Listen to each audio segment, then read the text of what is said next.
আমার কথা হচ্ছে XYZ করে তো শরীফ, তুমিও জানো শরীফ, আমি যতটা জানি শরীফ তুমি তার থেকে বেশি জানো, কারণ তুমি যেটা জানো এর অর্ধেক আমি জানি। ভাই শোনো শরীফ আর কামরুল ভাই, আমি আহত সম্পর্কে যা জানি তার থেকে বেশি আপনারা জানেন। আপনারা জানেন তো ভাই, আপনার মূল পয়েন্টে জানা। আপনি যে রাষ্ট্রীয় স্বীকৃতি চাইতেছেন, এটার সাথে তো এটা তো প্রথম দাবি আমরাই করলাম, কারণ আমার আহত ভাইয়ের রাষ্ট্রীয় স্বীকৃতি লাগবে। আমরা এটা ভাই, এটা আমরা আমাদের বাচ্চা থাকার জন্য এই প্রক্লেমেশন আমরা আদায় করব। আমি তো বলছি তো ভাই, এটা আমার তো ভাই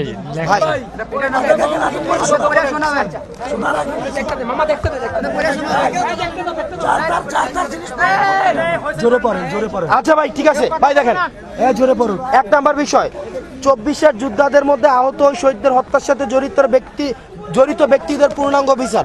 ভাই আওয়ামী লীগের বিচার, হাসিনার বিচার, এই যে 3টা ইলেকশনের বেশি বিরুদ্ধে গেলে কে কথা বলতেছে?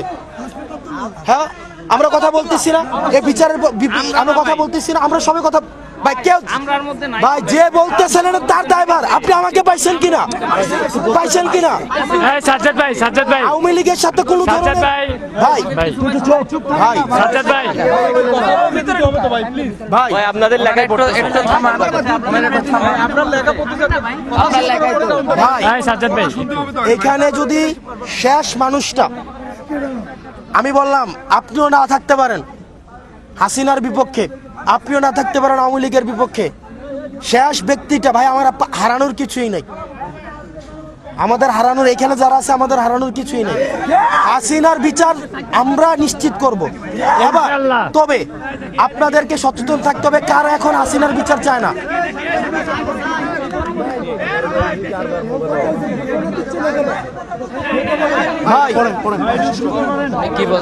ভাই এক দফা যেটা 1 নম্বর বিষয়, এটার সাথে আমরা, এটা আমাদের মূল জায়গা হাসিনার বিচার নিশ্চিত করা, আওয়ামী লীগের বিচার নিশ্চিত করা। ঠিক 2 নাম্বার,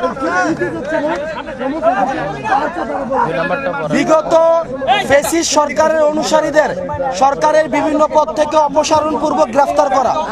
ভাই এটা তো আমরা এটার সাথে প্রত্যেক দিনের, আজকে ফেসবুকে স্ট্যাটাস দিছি না আওয়ামী মিডিয়া এবং আওয়ামী আমলা, আজকে তো বলছি ভাই, আমি ভাই ওই দিন তো দেখছেন এক মিডিয়ার ওখানে গেছি, আমি গেছি কি যে অপপ্রচার করছে আমারে দালাল বানাই দিছে, আমাকে জঙ্গি বানাইছে না, আমাকে ইন্টারন্যাশনাল মিডিয়াতে আমাকে দেখাইছে আমি নাকি গ্যাং।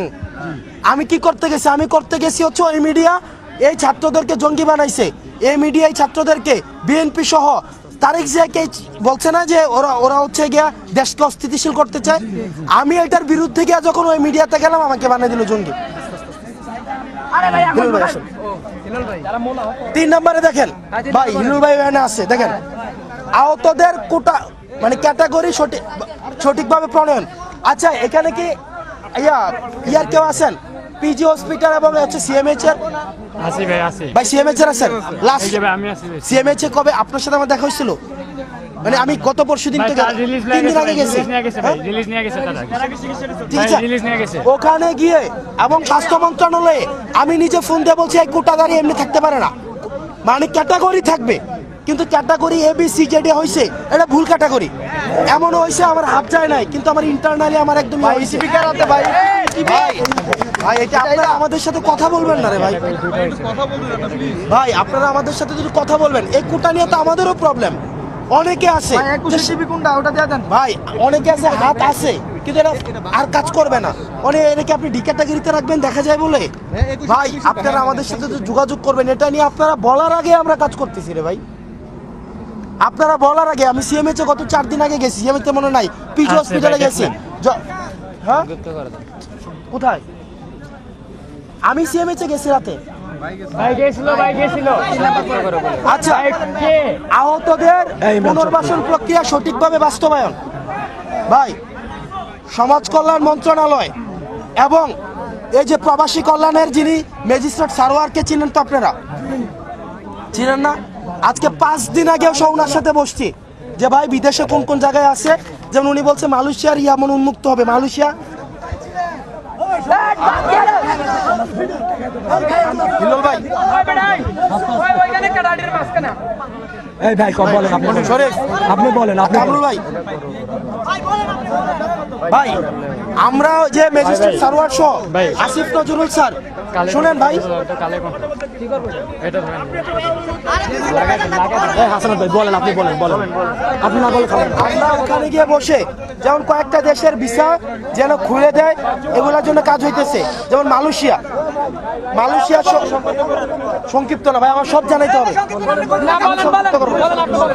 মালয়েশিয়া, তারপর হচ্ছে কাতার, তারপর হচ্ছে কুয়েত, এইসব জায়গাগুলোতে যোগ্যতা অনুযায়ী যেন পাঠাইতে পারে। এই টেনে ম্যাজিস্ট্রেট সারোয়ার আপনি ফোন দিয়ে দেখতে পারেন, আমি এখন ফোনে ধরাই দিতে পারি, উনার সাথে আমরা বসছি ভাই। এবারে সমাজ কল্যাণ মন্ত্রণালয়, এরপরে হচ্ছে আপনার বিভিন্ন জায়গায় আউটসোর্সিং এ যে লুক নেয় সেখানে ভাই লিস্ট চাওয়া হইতেছে।